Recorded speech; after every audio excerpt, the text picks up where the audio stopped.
Triple H in 2026 needs a complete refresh in his creative. Ever since he started, Triple H has been fresh, in terms of his ideas and his long term booking, bringing that back, pushing new stars, or even putting the stars that were on the come up in the forefront of the WWE. But now it's recently got very repetitive, very boring. So he kind of needs to kind of shake things up, especially on the SmackDown side. That show for the past 6 months has been lackluster. I don't know if it's the roster that's there that isn't doing enough, or that doesn't, have enough like credible challenges for people like Cody and even Tiffany Stratton.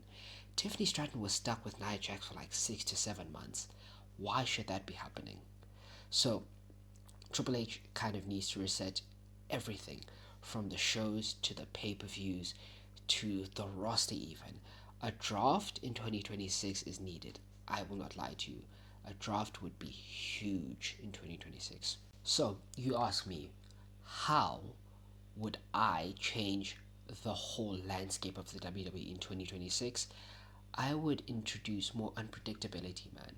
Because I've spoken to a lot of people, right? And they've said that the shows have become too repetitive, like you know what's going to happen, or like things take too long to pay off. Things like Randy Orton versus Cody Rhodes, we've been teasing that ever since Cody came back, right? And still, it hasn't happened. Cody has won the title and has kept it. He's even lost it to John Cena, come back, and still no Randy Orton heel turn or anything. Rock versus Roman, I understand that there was a whole Cody situation, but that should have happened a long time ago. Things like Jey Uso also turning heel, the Judgment Day not breaking up, things like that should be paid off immediately, or kind of left on the side, not to be like returned to again. Like if you don't tease something that you won't actually pay off, right? Guys, the pay per views also need to be fixed. I understand that 5 matches, 3 hours is great and all, but like you're not getting the bang for your buck for people that go to these things, pay a lot of money, and get like 3 lackluster matches and 2 good matches. It doesn't help. It doesn't help anyone. It doesn't help the fans. It doesn't help the creative, because you're constantly getting slagged off for poor creative. Look at Survivor Series. The only thing that kind of paid off there was Cena versus Dom, and I mean the women's War Games matches. Stephanie and Nikki Bella, I mean, was okay, but I mean, didn't lead to anything because we knew Stephanie was going to win. And the men's, I mean, fun, yes, but I mean, they left out so many story aspects. We got a yeeting segment instead of like, teasing something with Jay, something with Jimmy. They just felt like insignificant in that whole thing. Also, with the heels, I understand that Braun Breaker won, but recently the Vision, ever since the heel turn, have been put on the backseat for no reason. So I really do think that they kind of need to shake things up, put a lot more effort into the booking. I hope they do that. So because this is filmed right before the Raw after Survivor Series, so I don't know what happens, but like, hopefully they come up with new stuff. And also, if you look at recent bookings, like we're not gonna come back in like 5 to 10 years and say that this John Cena like retirement tour was great, because we were here. I'm saying this for people in the future. We were here. We know how bad it got.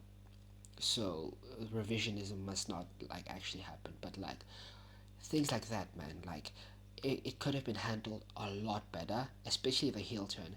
The heel turn happened, and we got this whole thing of okay, The Rock is gonna help Cena at Mania. We didn't get that, and then the heel turn ended up like going flat and like ending abruptly. So we kind of need to fix things like that, man. Like SummerSlam, WrestleMania, it just doesn't make sense. If Triple H can kind of find the structure in how he can settle his shows, if you go, okay, Raw and SmackDown are gonna be 3 hours next year, right? Raw is kind of fine. I'm not gonna have an issue with that. But SmackDown, you do a draft, you kind of put a lot more of the stars on SmackDown. Put NXT superstars, give them call ups. Obafemi should be on SmackDown. You should give Cody a lot more challenges, a lot more credible challenges that can actually beat him. And then you'll have something where it'll be a more interesting show. The women's division, NXT probably has if not the best women's division in wrestling. Get some of them on SmackDown and on Raw, and you're gonna have a much better show. You can't just keep them on NXT forever, right? People like Nathan Frazier, the tag team division. I forgot about the tag team division. You kind of need to fix that too.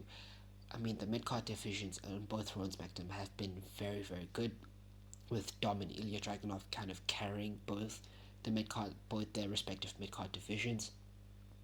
So it's little tweaks like that that can actually make a show better. I understand that Triple H has been you know, a breath of fresh air, but for 2026, I hope he makes certain changes so that we can remember 2026 as the year that, WWE came back and was a lot better. Because obviously now it's in the slump era of whatever this is. But yeah, people, don't forget to like, share, subscribe. I've got a bunch of shorts that I've aired out. You know what to do. Peace.